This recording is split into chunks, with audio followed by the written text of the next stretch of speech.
মুসা আলাইহিস সালাতু ওয়াসসালাম বনি ইসরাইলের নবী ছিলেন। পয়গম্বর মুসা আলাইহিস সালাতু ওয়াসসালামকে আল্লাহ তাআলা তুর পর্বতে নিয়ে গেলেন এবং তুর পর্বতে নিয়ে আল্লাহ পাক রব্বুল আলামিন পয়গম্বর মুসা আলাইহিস সালাতু ওয়াসসালামকে নবুয়ত দান করলেন। নবুয়ত দান করার পর পয়গম্বর মুসা আলাইহিস সালাতু ওয়াসসালামকে বললেন, ও মুসা যাও ফেরাউনের কাছে যাও, ফেরাউনের কাছে যে আমার কথা বলো, আমার কথা বলো, কালেমা পড়তে বলো, এক আল্লাহর আনুগত্যের কথা বলো। ওই ফেরাউনের কাছে পয়গম্বর মুসা আলাইহিস সালাতু ওয়াসসালাম গেলেন। যাওয়ার পর ফেরাউনকে বল, ও ফেরাউন, আল্লাহ পাক রব্বুল আলামিন তোমার কাছে দ্বীনের দাওয়াত নিয়ে পাঠিয়েছেন, কালিমা পড়তে বলেছেন, আল্লাহর কথা বলতে বলেছেন। ও ফেরাউন, আল্লাহ পাক রব্বুল আলামিনের গোলামি করার কথা বলেছেন। তখন ফেরাউন বলে, ও মুসা, তুমি আবার কোন আল্লাহর দাওয়াত নিয়ে আসলে? তুমি আবার কোন আল্লাহর দাওয়াত নিয়ে আসলে? অথচ আমি তো নিজে আল্লাহ। নাউজুবিল্লাহ। ফেরাউনকে আল্লাহ তাআলা ক্ষমতা দিয়েছিলেন, শক্তি দিয়েছিলেন, যার কারণে ফেরাউন নিজেকে নিজে খোদা দাবি করে, খোদা দাবি করছে। ফেরাউন বলে, আবার তুমি কোন খোদার দাওয়াত নিয়ে আসলে? তোমাকে যিনি নবী বানিয়ে পাঠিয়েছেন ওই মালিককে। পয়গম্বর মুসা আলাইহিস সালাতু ওয়াসসালাম বললেন, আমার মালিক হলেন ওই মালিক যিনি ছাড়া আর কোন ইলাহ নাই, যিনি ছাড়া আর কোন ইলাহ নাই, লা ইলাহা ইল্লাল্লাহ, যিনি ছাড়া আর কোন মাবুদ নাই, তিনি হলেন আমার আল্লাহ। আল্লাহকে আল্লাহ হলেন আর রহমান আর রহিম। আল্লাহ হলেন রহমান, তিনি রহিম। ও মুসলমান ইমানদার আল্লাহর গোলাম, তখন ফেরাউন বলে, ও মুসা, তোমারে যে ওই মালিক পাঠিয়েছেন তার দলিল কি? দলিল তো লাগবে নাকি? দলিল তো লাগবে। তোমাকে যে কোন আল্লাহ পাঠিয়েছেন আমার কাছে, তার দলিলটা কি? তখন পয়গম্বর মুসা আলাইহিস সালাতু ওয়াসসালাম বলেন, ও ফেরাউন, এই যে আমার হাতে আসমানি কিতাব, এই যে আসমানি কিতাব আল্লাহ তাআলা দিয়ে আমাকে পাঠিয়েছেন, আর আমার হাতে দেখতেছো একটা লাঠি, এটা হলো আমার মুজিজা, এটা আমার নবুয়তের দলিল, এটা আমার নবুয়তের দলিল। ফেরাউন বলে, ও মুসা, এরকম লাঠি তো আমাদের কাছেও আছে, এরকম লাঠি তো আমাদের কাছে আছে। তখন পয়গম্বর মুসা আলাইহিস সালাতু ওয়াসসালাম বলেন, ও ফেরাউন, ঠিক আছে তোমাদের কাছে এরকম লাঠি আছে, কিন্তু এটা সেই লাঠির মতো না, এটা সেই লাঠির মতো না। এই লাঠি জান্নাত থেকে নবীদের হাত হয়ে আসা লাঠি। এই লাঠির মুজিজা কি তুমি দেখতে চাও? ও ফেরাউন, এই লাঠি কি জিনিস তুমি কি দেখতে চাও? দেখবি কি এই লাঠি কি জিনিস? আল্লাহ তাআলা পয়গম্বর মুসা আলাইহিস সালাতু ওয়াসসালামকে বললেন, ও মুসা, ছেড়ে দেন হাতের লাঠি। পয়গম্বর মুসা আলাইহিস সালাতু ওয়াসসালাম হাতের লাঠি ছেড়ে দিলেন। আল্লাহ তাআলা বলেন, হে মুসা, দেখিয়ে দিন এই লাঠির মাহাত্ম্য, দেখিয়ে দিন।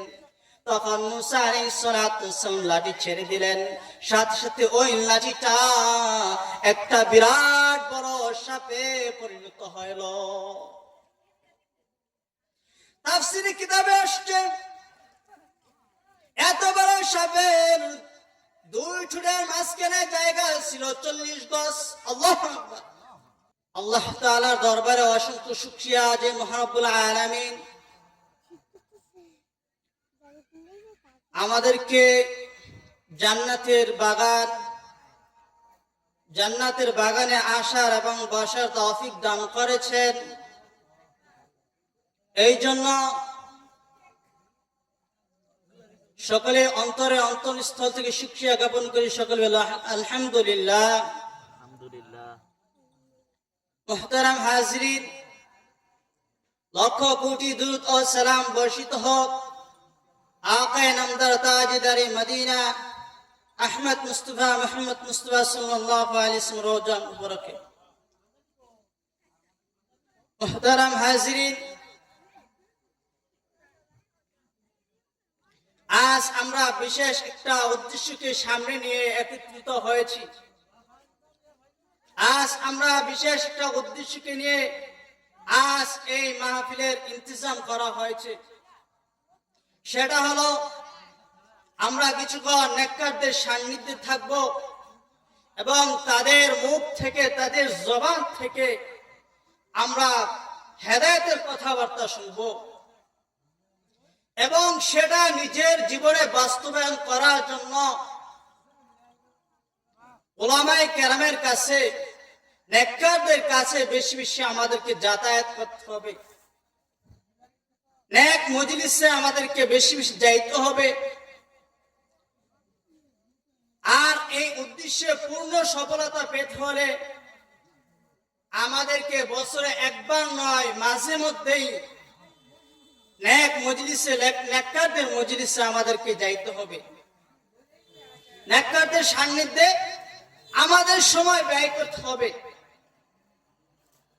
এটা আল্লাহ পাক রব্বুল আলামিনের নির্দেশ, নেককারদের মজলিসে বেশি বেশি যাতায়াত করতে।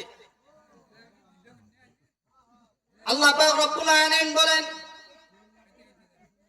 ইয়া আইয়ুহাল্লাযীনা আমানুত্তাকুল্লাহ ওয়া কুনু মা'আস সাদিকিন। আল্লাহ পাক রব্বুল আলামিন, হে ঈমানদাররা, আল্লাহ তাআলাকে ভয় করো। ওয়া কুনু মা'আস সাদিকিন, আর নেককারদের সঙ্গী হও। নেককারদের সঙ্গী হও। নেককারদের সঙ্গী হলে কি হবে?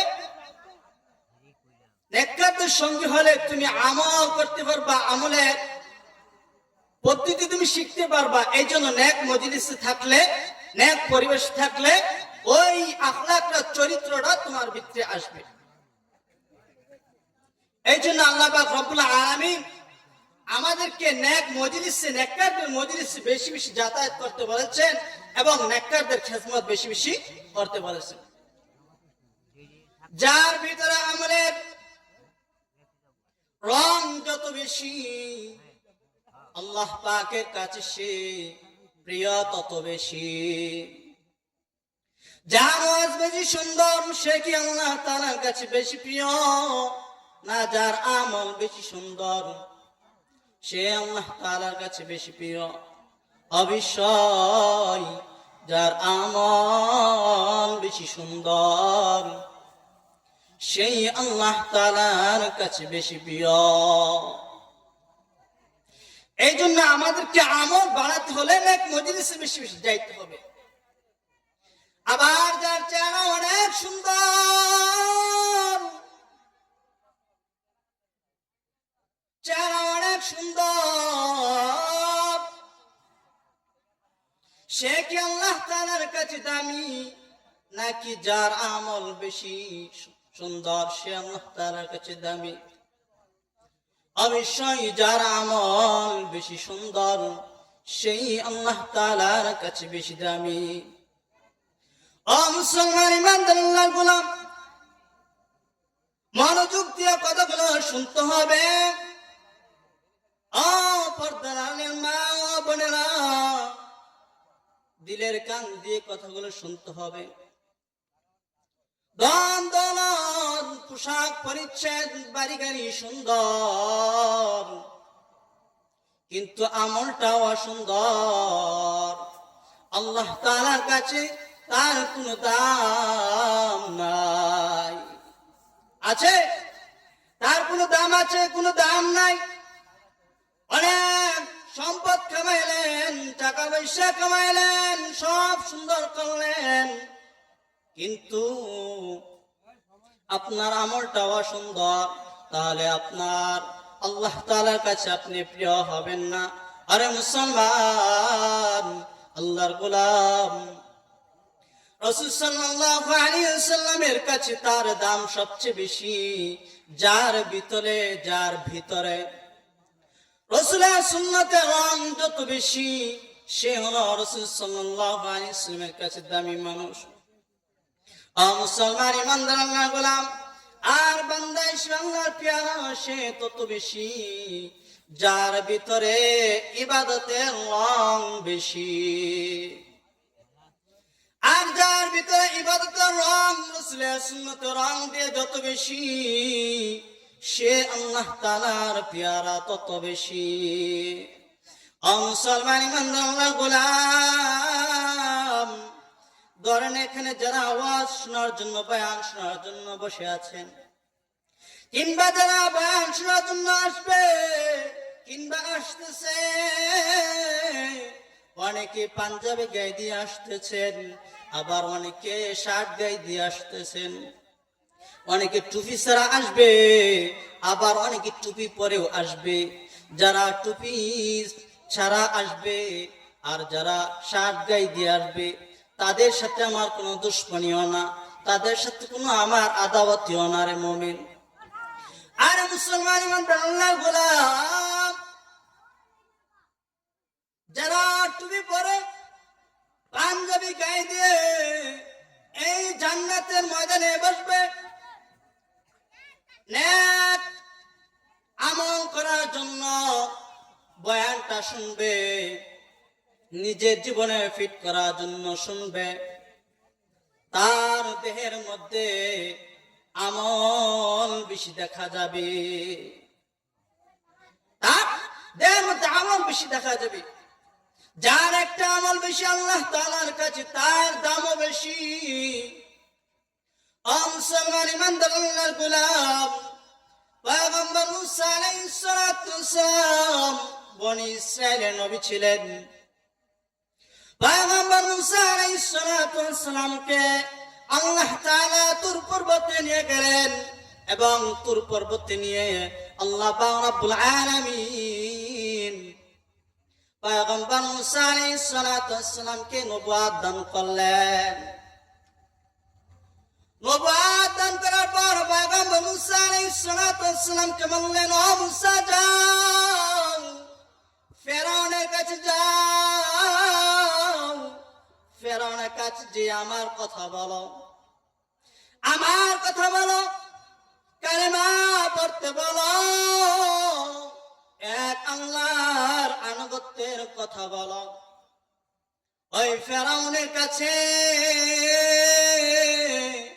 পয়গম্বর মুসা আলাইহিস সালাতু ওয়াস সালাম গেলেন।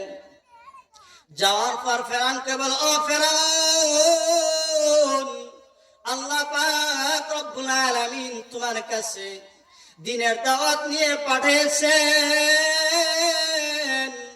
কালিমা পড়তে বলেছেন, আল্লাহর কথা বলতে বলেছেন। ও ফেরাউন, আল্লাহ পাক রব্বুল আলামিনের গোলামি করার কথা বলেছেন। তখন ফেরাউন বলে, ও মুসা, তুমি আবার কোন আল্লাহর দাওয়াত নিয়ে আসলে? তুমি আবার কোন আল্লাহর দাওয়াত নিয়ে আসলে? অথচ আমি তো নিজেই আল্লাহ। নাউজুবিল্লাহ। ফেরাউনকে আল্লাহ তাআলা ক্ষমতা দিয়েছিলেন, শক্তি দিয়েছিলেন, যার কারণে ফেরাউন নিজেকে নিজে খোদা দাবি করছে। ফেরাউন বলে, আবার তুমি কোন খোদার দাওয়াত নিয়ে আসলে? তোমাকে যিনি নবী বানিয়ে পাঠিয়েছেন, ওই মালিক সালাম বললেন, আমার মালিক হলেন ওই মালিক যিনি ছাড়া আর কোন ইলাহ নাই, যিনি ছাড়া আর কোন ইলাহ নাই, লা ইলাহা ইল্লাল্লাহ, যিনি ছাড়া আর কোন মাবুদ নাই, তিনি হলেন আমার আল্লাহ। আল্লাহকে আল্লাহ হলেন আর রহমান আর রহিম, আল্লাহ হলেন রহমান, তিনি রহিম। ও মুসলমান ইমানদার আল্লাহর গোলাম, তখন ফিরআউন বলে, ও মুসা, তোমারে যে ওই মালিক পাঠিয়েছেন তার দলিল কি? দলিল তো লাগবে নাকি?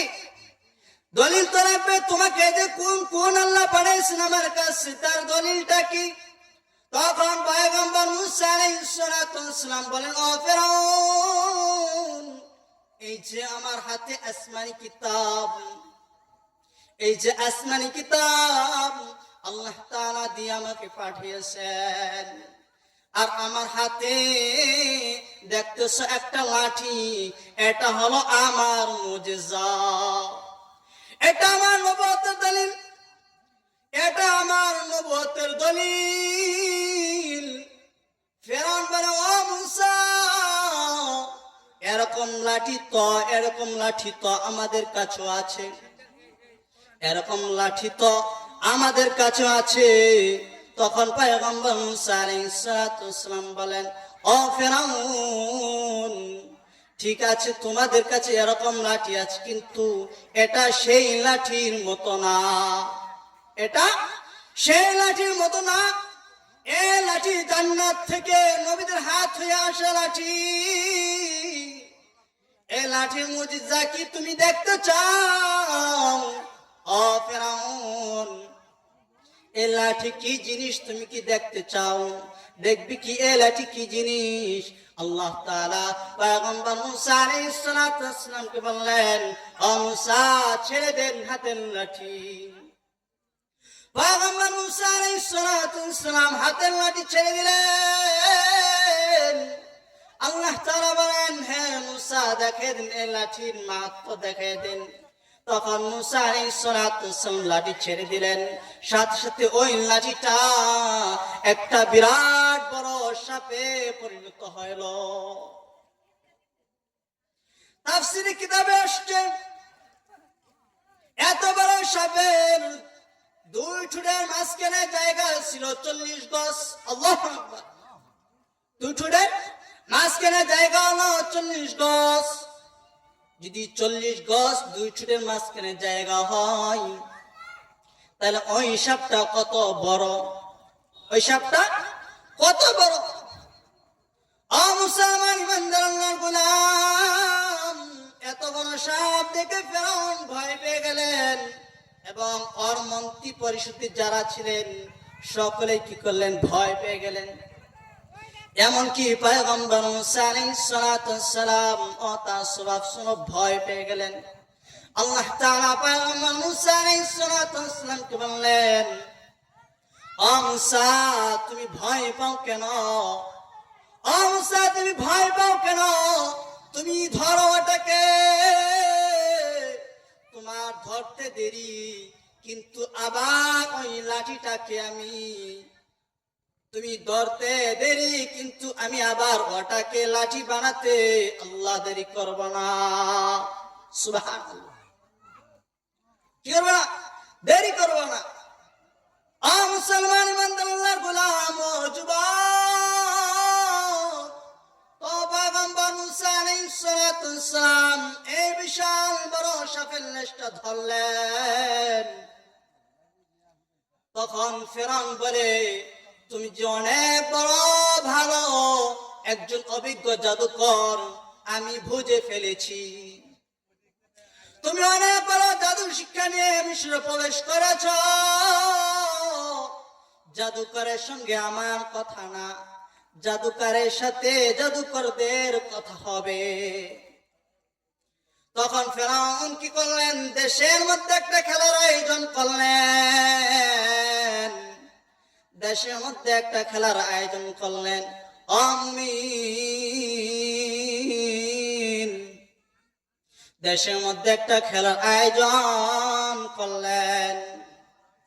তখন পয়গম্বর মুসা আলাইহিস সালাম ওই খেলায় রাজি হয়ে গেলেন।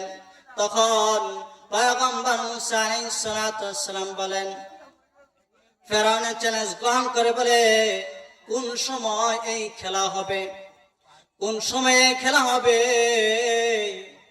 তখন ফেরাউন বলে, অমুক মাসের অমুক তারিখে জাতীয় স্টেডিয়ামে খেলার আয়োজন করা হবে। বিশ্বের সকল জাদুকরদেরকে একত্রিত করা হবে, আর তোমাকে একত্রিত করা হবে, তোমাকে সেখানে হাজির করা হবে। তখন দেখা যাবে কে ভালো জাদু জানে, কে ভালো, কে বেশি ভালো জাদু জানে, তখন দেখা যাবে। মুসলমান ইমানদার আল্লাহর গোলাম ও যুবক ভাই,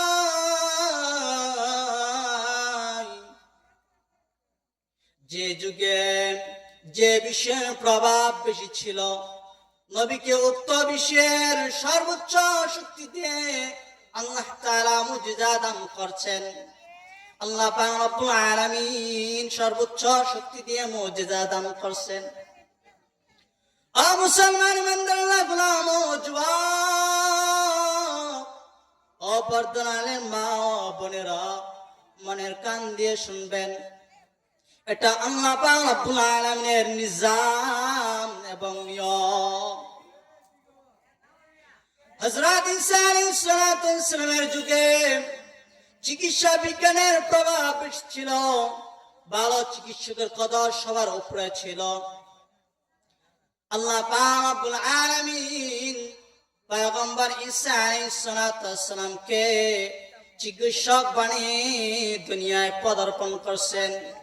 ও মুসলমান ইমানদার আল্লাহর গোলাম, এই জন্য হযরত ঈসা আলাইহিস সালাম চিকিৎসক ছিলেন। শুধু তাই নয়, হযরত ঈসা আলাইহিস সালাম অন্ধের চোখে হাত দিলে ওই অন্ধ চোখ ভালো হয়ে যেত। কুষ্ঠ রোগীর গায়ে হাত দিলে তার কুষ্ঠ ভালো হয়ে যেত। মুসলমান এমন কি তাই নয়, পয়গম্বর ঈসা আলাইহিস সালাম মৃত ব্যক্তির কবরে বসে দাঁড়িয়ে ওই মৃত ব্যক্তিকে নাম ধরে ডাকলে ওই মৃত ব্যক্তি কবরে দাঁড়িয়ে কথা বলতে শুরু করে, আল্লাহু আকবার। মুহতারাম হাজিরিন ও যুবক, পয়গম্বর মুসা আলাইহিস সালামকে আল্লাহ তাআলা লাঠির মুজিজা দান করেছেন। কি করেছেন? লাঠির মুজিজা দান করেছেন। তার জামানায় হযরত ঈসা আলাইহিস সালামের জামানায় যেই জিনিসের প্রভাব বেশি ছিল, তার মোকাবেলা করার জন্য আল্লাহ পাক রব্বুল আলামিন সেরকম মুজিজা দান করেছেন। যেমন মুসা আলাইহিস সালামের জামানায় জাদুকরের প্রভাব বেশি ছিল, এই জন্য আল্লাহ পাক রব্বুল আলামিন পয়গম্বর মুসা আলাইহিস সালামকে লাঠির মুজিজা দান করেছেন। আমাদের নবীর উম্মতের ভিতরে বর্তমানে বিজ্ঞানের প্রভাব বেশি, এই কারণে আমাদের নবী মুহাম্মদুর রাসূলুল্লাহ সাল্লাল্লাহু আলাইহি ওয়াসাল্লামকে এমন এমন মুজিজা দান করেছেন। বিজ্ঞান যত উন্নত হয় ততই নবীর মুজিজা সুস্পষ্ট হয়। সুবহানাল্লাহ। বিজ্ঞান যত উন্নত হয় ততই নবীর মুজিজা সুস্পষ্ট হয়, স্পষ্ট হয়। মুহতারাম হাজিরিন, এই জন্য বলছিলাম, আমার ভিতরে ঢুকানোর জন্য নেককারদের মজলিসে আমাদেরকে যাইতে হবে, নেক মজলিসে বেশি বেশি যাইতে হবে। আর নেককারদের খেদমত বেশি বেশি করতে হবে, নেককারদের খেদমত বেশি বেশি করতে হবে। এটা আল্লাহ তাআলার নির্দেশ। কারণ নেক মজলিসে সুহবতে যে ব্যক্তি নেক মজলিসে বেশি বেশি যাবে, সে তার ভিতরে নেক পরিবেশে আসর আসবে, আসর আসবে, প্রভাব পড়বে। এই জন্য নেক মজলিসে নেককারদের মজলিসে বেশি বেশি যাইতে হবে, নেক পরিবেশে বেশি বেশি যাইতে হবে। এই জন্য কথায় আছে সৎ সঙ্গ স্বর্গবাস, অসৎ সঙ্গ সর্বনাশ।